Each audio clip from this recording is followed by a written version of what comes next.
Hello and welcome back to the NBA DFS Slate Breakdown for Wednesday, December 20th. We got a nice big slate here to go over. We're going to dive into it all. But before we do, please make sure to like, comment, and subscribe to our video. Helps us a ton just to feed that YouTube algo and continue to give you guys as much free content as we possibly can. Now, 10-game slate here. There's quite a few different ways to attack this slate, and I am super busy today, so I'm going to just dive straight into it and try and knock it out as quick as I can here. All right, so highest owned, we got Luka, Donovan Mitchell, and Jalen Brunson. I know I've been on the Brunson train a lot lately. Today is probably not one of them. Luckily, we did nail this 84-point game from him last week. And all in all, I don't hate him. I'm just not finding myself getting to a ton of them. Donovan Mitchell, however, I will be getting to a lot. I like the Cavs. He has 3 straight 50 burgers. And we know he has that upside to get into the 60s. So I am absolutely interested in getting to some D-Mitch today. And if you want to go revenge spot, you can say revenge spot. Luka, I am not finding myself getting here today. I just think the matchup is tough, and there's not a ton of value really to get to Luka at his pricey, price point. So I'm just not finding myself getting there right now. That might change a little bit as more value comes up, but for now, I'm probably going a little more balanced. All right, so some other point guards I like. We like Tyrese Maxey. So Joel Embiid has a pretty tough matchup. Maxey is a guy that has been in those 40s a lot, but does have that 60, 70 point ceiling occasionally if he really gets it rolling. Now, do I expect that? Absolutely not. But I think high 40s or low 50s is absolutely viable in this spot when Embiid may have a little bit of a tough go today with Cat and Gobert down low. Embiid has struggled versus Gobert several times in his career. Scary Terry. All right, his price is getting up there. So I'm very soon going to be jumping off the bandwagon. Still going to get to a little bit of him. I think his ownership is just too low for how the dude's been playing. I mean, he's been living in the high 40s, mid 50s range, and at 9.6K, I'm okay to go back to that.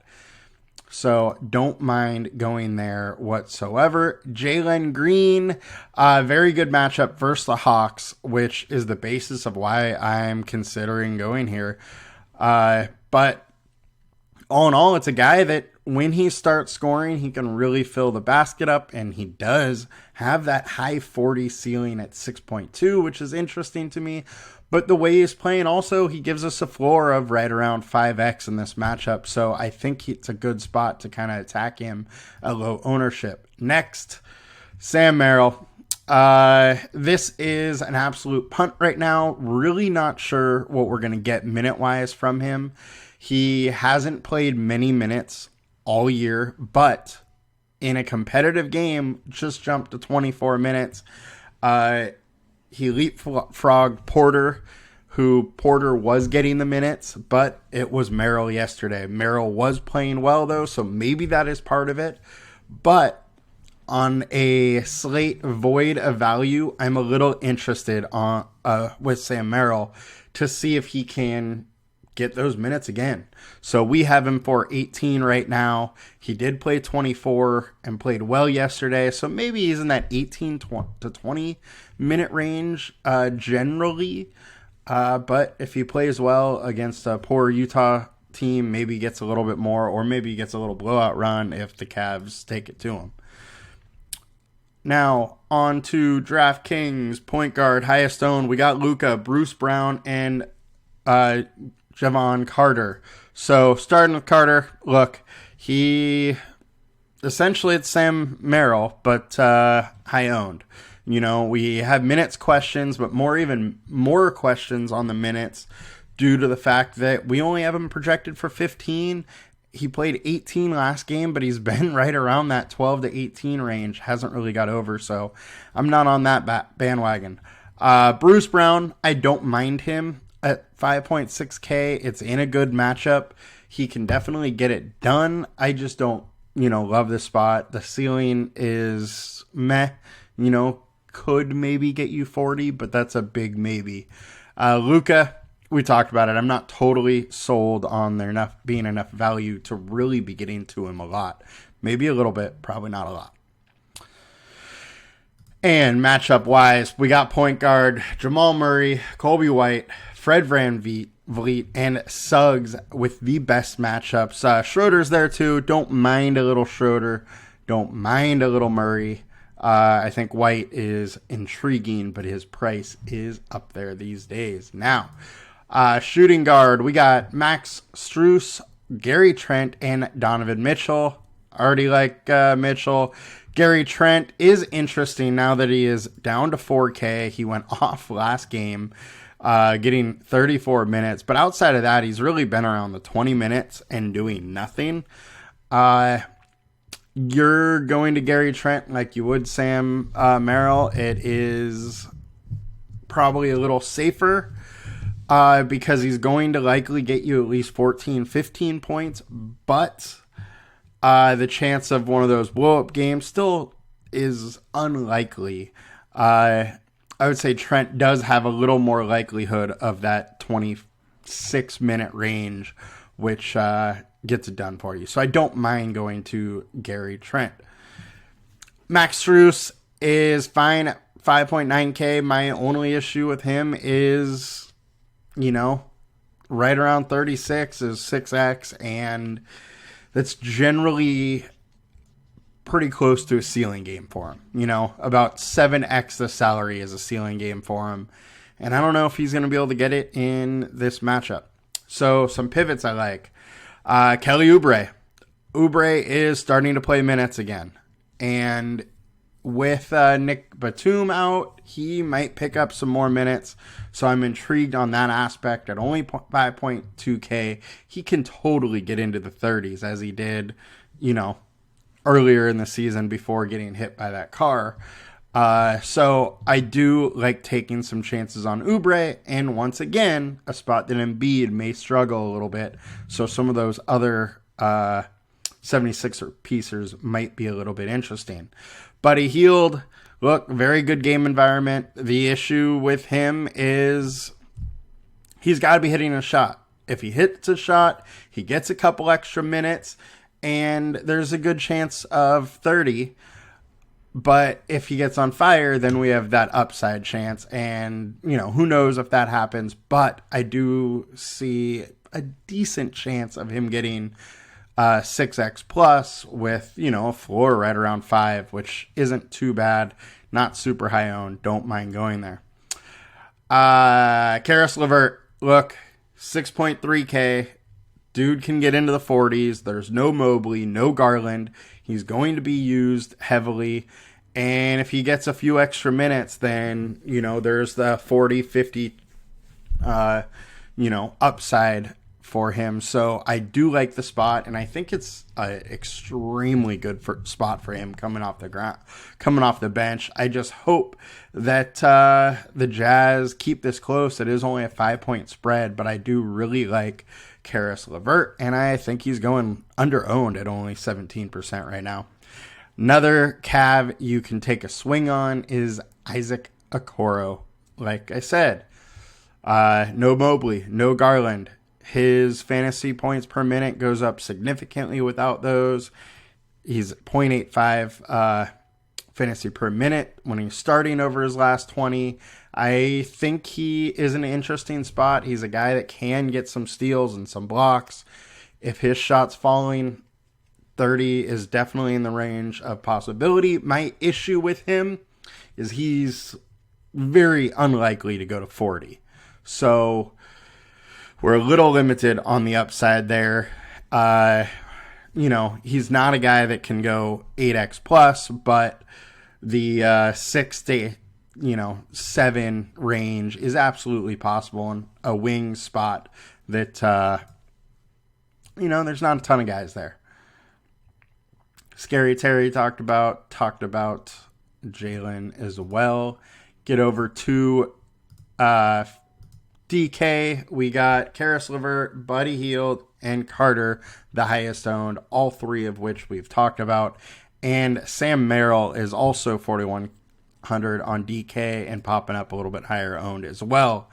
At higher ownership, I don't like him as much as I do at lower ownership because you're just taking a lot of questions. You're guessing a lot with that spot, so I don't love it. And best matchups, Tyler Hero, Colin Sexton, KCP, and Strus, and Brandon Miller. I'm fine with all of them. Don't hate any of them. Don't mind going there. One thing with Kevin Huerter we have to bring up is that Malik Monk is questionable. If something happens where he's out, Huerter could find himself in some extra minutes and some extra ball handling duties. And when that happens, generally good things happen to his fantasy scoring. So a little intrigued by Huerter's, upside due to Malik Monk possibly being out. All right, so small forward, our highest owned guys, we got Strus, Oubre, and Hield. LeVert, DeRozan, and Jaime Jaquez are the pivots. So Jaime, look, there's no Jimmy Butler, so I instantly think Jaquez is fairly interesting. He has shown some real nice consistency, being in those mid-30s all the time.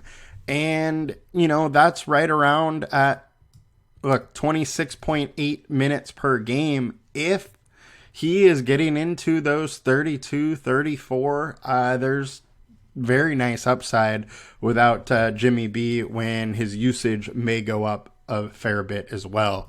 So definitely interested there. DeRozan, look, same thing we've been talking about. I cannot believe his price is still right around 8K. The guy has been around 40 to 50 fantasy points for the last 2 weeks or so, and I am going to keep going there. I can't believe more of the field isn't, and I'm heavily intrigued once again by some DeRozan.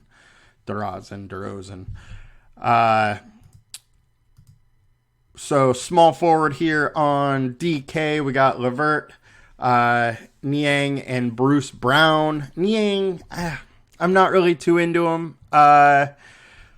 24 point upside at 4K is great, but that's 6x. That's just not the value you want there. So I would rather find some other value that is lower owned. And matchup-wise, we got Bruce Brown, Franz Wagner, and RJ Barrett. RJ Barrett, I am intrigued in this matchup. My issue with him is 6.2K is pretty much the ceiling. That's 6X is close to his ceiling at that price.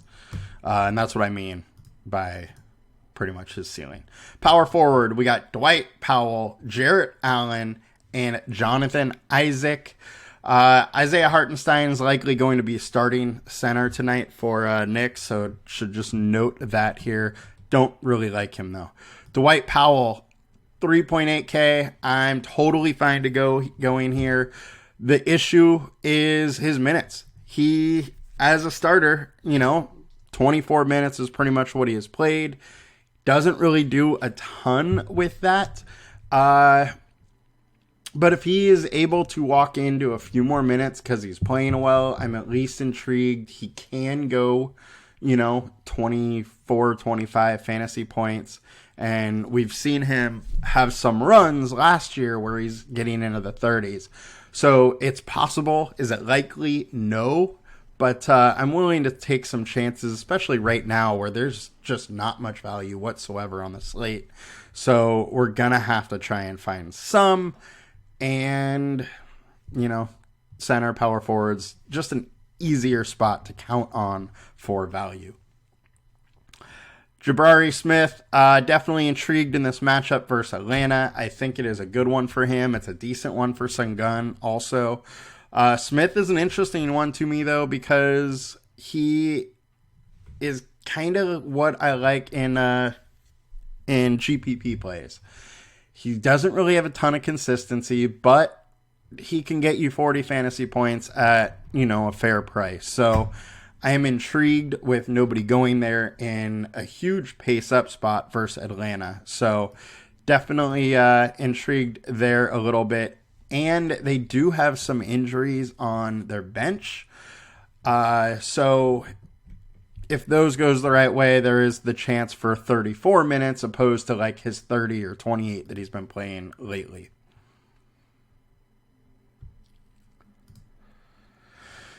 And Michael Porter Jr., got to bring him up. Dude's been balling this year. He's been playing very, very well. I think it is a good spot to attack the Raptors at small forward. So I am intrigued. Wouldn't be going overboard with him, but definitely like him a little bit here. And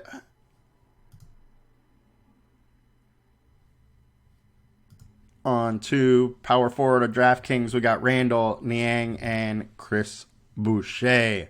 Boucher is just there because of that lack of value once again. Julius Randle, he's in a decent spot versus the Nets. This isn't the spot that I absolutely love to attack with the Knicks, but I mean, you could do worse than going with Randall.